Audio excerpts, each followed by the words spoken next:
Hello, this is Tiffany Shlain, and I'm live from San Francisco, the headquarters of 50/50 Day. We have over 11,000 events in all 50 states and in 65 countries. It's been an amazing day so far. We're seeing screenings happening all over. We've had incredible speakers, and we have one more we're about to do. But it's been a really powerful and meaningful day, hearing all of these different perspectives, all talking about the same issue, which is getting to 50/50. So I'm very excited to talk to our next guest because she and I have been on many calls with each other. It's the first time we're kind of seeing each other live. I think we both admire each other's work greatly. I know I do hers. She is a director and a producer, and she was nominated for an Academy Award for Best Documentary Feature for her film The Invisible War, and her other films include The Hunting Ground, Taylor's Campaign, Derrida, and The Memory Thief. So welcome, Amy Ziering. It's so great to have you here. Thanks, Tiffany. It's great to be here. Thank you for doing this. So important. So great. It feels really good. I mean, I think bringing everyone together, always good things come when you bring a lot of people together on important issues. And you've certainly done that with your films and the movements around your films. So I think I would love to talk to you about first The Hunting Ground. And since you made the movie, which is about sexual assault on campuses, have you felt like there's been a consciousness shift, or what has been your experience with since you made the film to where we are today? And how do you think we can still push further forward to get to a better space in that area? Well, that's a great question. I was at an event yesterday in Pennsylvania, and they asked me, like, where's the hope? And I said, actually, on this issue, there's a lot of hope. Because when I started working on it in 2006, I read an article in an online journal called Salon about some women that had been assaulted in the military. And it was from reading that article that Kirby and I started doing our own investigating and made the film The Invisible War. And when we made that film, the reason I'm backtracking and telling you that story is when we tried to get funding for that film, we were told over and over again, A, no one wants to make any movies about women's stories. B, no one certainly wants to make any movies about women being raped. And forget about people wanting to hear stories about women being assaulted in the military. So this was 2007, okay? We ended up making the film. It premiered at Sundance. It unleashed a tsunami of outrage. And as a result of that film, when we showed it on campuses, students would come up to us every time we showed Invisible War and say, you know, this happened to me here, and I'm so inspired and empowered by hearing these military people tell their stories that I want to tell my story on camera. So we ended up making The Hunting Ground. So, and cut to the present where, oh my God, you know, it's now headline news. I mean, not just thanks to our films, of course, thanks to all the work of amazing organizations on the ground for the last 30 years, thanks to the student activist movement, coupled with the cultural awareness that our films brought. I mean, all those things combined.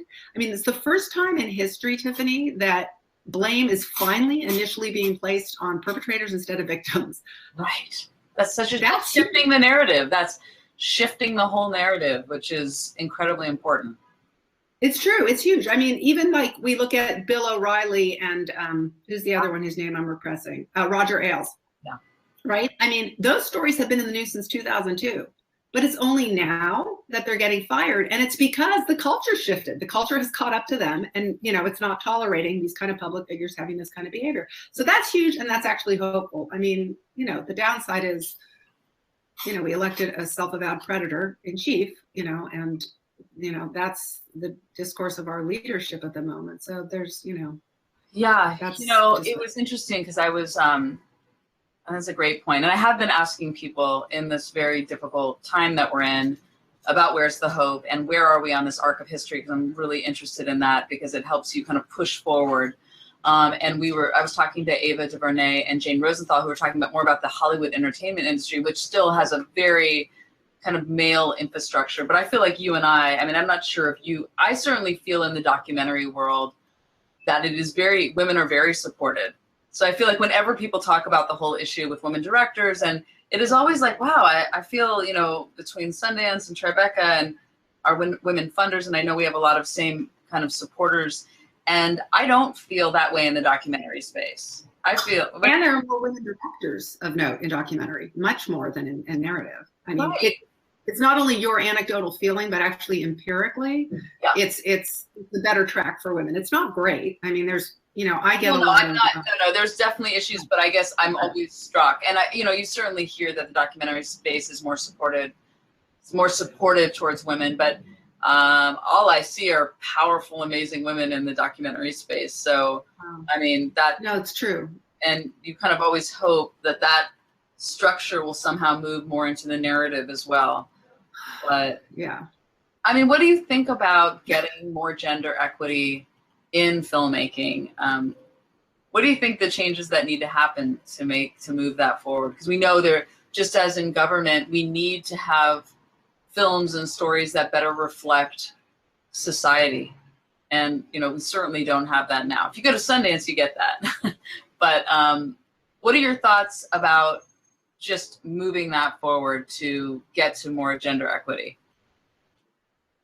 I think it's key. I mean, I don't think we'd have the president we have without the entertainment industry that we have. I mean, I think the entertainment industry is the product of, white, male, imperialist, patriarchal, capitalist culture, writ large. And, the misogyny in our mass media is off the charts. I feel like, it's back to 1950s in terms of the diversity of representation of women on screen.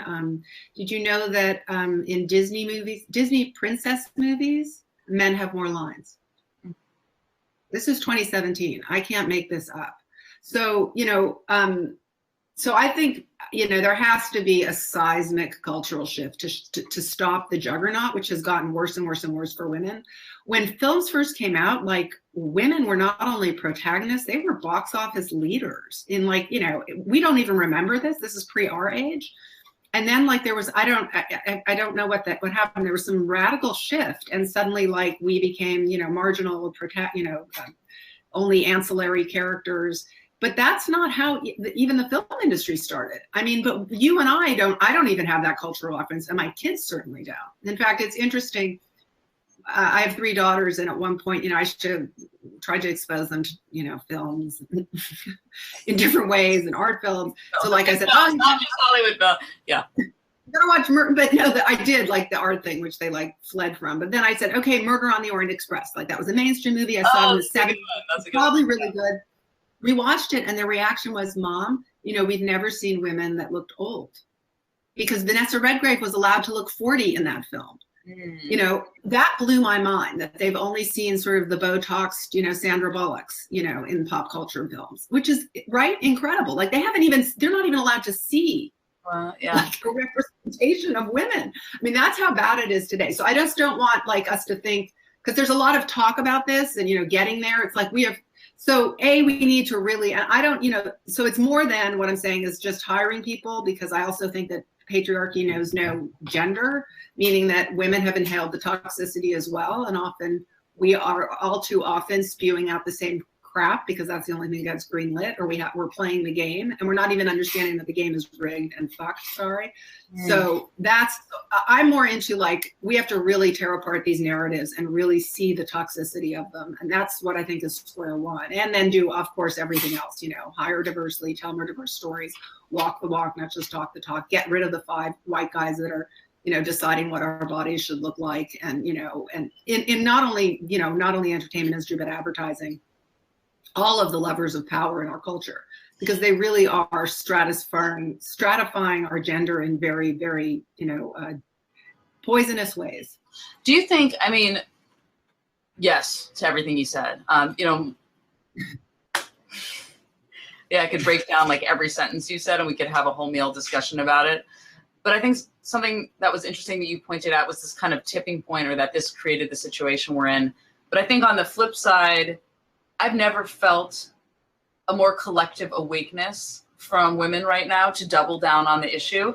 And it's kind of interesting because I'm sure you and I both were doing the work along with everyone else. And then suddenly I just feel like, okay, we're doubling down on this issue because it feels like we're going backwards and we have to just completely push on forward. So, I mean, that gives me hope. I mean, that's how you and I were connected recently, to get to know each other better. And I'm finding that across the board, with people I've never worked before. So there feels like a real sense of people wanting to partner, and people wanting to join forces in a way that I've never experienced. I don't know if you have in your life, felt like what you're feeling now. No, totally agree. I totally agree. And I mean, I think we thank Donald for that, honestly. And we thank the election. I mean, I think the last 2 years it was so in your face. Like, even if you were like half awake to the feminist issue, like to see what Hillary went through, I think sort of was like a wake up call. Like, everyone was like, oh my God, this is like so nuts. It's beyond like. So here, I have a, so I was in this brainstorm session for an organization that focuses on violence. And the question is, I'm kind of curious on two parts. Do you ever think we'll be in a world without violence? That's number one. Do you think that's possible? And number two, do you ever think we're going to get to 50-50? Oh my God, those are. Well, they're interconnected. In my mind, as we're talking about your film. We would have to get to 50-50. To have the former, we have to get to 50-50, right? Because, we see that, again, empirically, studies show that when women are in positions of power, or there's more equitable societies, or societies are more matriarchal, we were, right? All those things go down. Is violence completely able to be effaced? We can dream. I don't know. I would hope so. It's just education. Well, in our lifetime, do we think, if you look at the last 100 years, which we explored in 50-50, getting the right to vote and control of our own bodies, and we're kind of making all this progress, and then we almost got to, running our country, having our first woman, and then boom, it didn't happen. But we've had a lot of setbacks. There was witch burnings. There were so many periods on our journey. We've had setbacks. But then I'm always trying to look like, how far are we off from 50-50? And I do believe, on the one hand, that we can will it much quicker into existence, but are we really going to get to an equitable world where everyone is valued? And I haven't really asked that today, and I hope that that's not throwing too much of a, it is the goal, that there is equality. People are valued equally in our society. Yeah, but you're talking, when you say 50-50, though, you're referencing gender, right? Well, it's interesting. I don't mean it in a binary way as much as I think, to me, actually, 50-50, what I find so powerful about the word is, I think of scales, I think of equality, and we feel so out of balance right now. I just feel like our country is so out of balance, our society is so out of balance. And, my father wrote a lot about the goddess culture, and his big question was, what was the single event in history that kept changing it from worshiping women to becoming patriarchal? And the event that he found, he wrote this book called The Alphabet versus the Goddess. And the event that he found was whenever literacy was introduced, it kind of rewired the culture. And he goes all throughout his. This is the book I grew up on. Rewired the culture to patriarchal. That writing was patriarchal. Yeah, and language is linear, and women, when it was image based, it was goddess culture. He wrote an amazing book. His name is Leonard Shlain. Actually, tomorrow is his yard site. And I've been thinking about him a lot because he was such a feminist. My mother's also a feminist, and they both together, they got divorced, but together raising me from very different perspectives. But he really talked a lot. That's why I think women often forget that we had equality. We were the leaders. We were shamans. We were religious leaders. We could marry. We could divorce. 10,000 years ago, that was happening. And I think so much of our narrative is like we're fighting and clawing. We're this percent of that. We're that percent. We're like, but I think it's much stronger for the narrative, just going back to what's the narrative, to remember that we came from a place of power. We were not always subjugated, and I think that that's important to remember. Yeah, no, that's great. Something I like to think about when they say we need to empower women, I like to think, isn't there a way to frame this where we're not saying, we're probably powerful, thank you very much. We just need respect. Yes.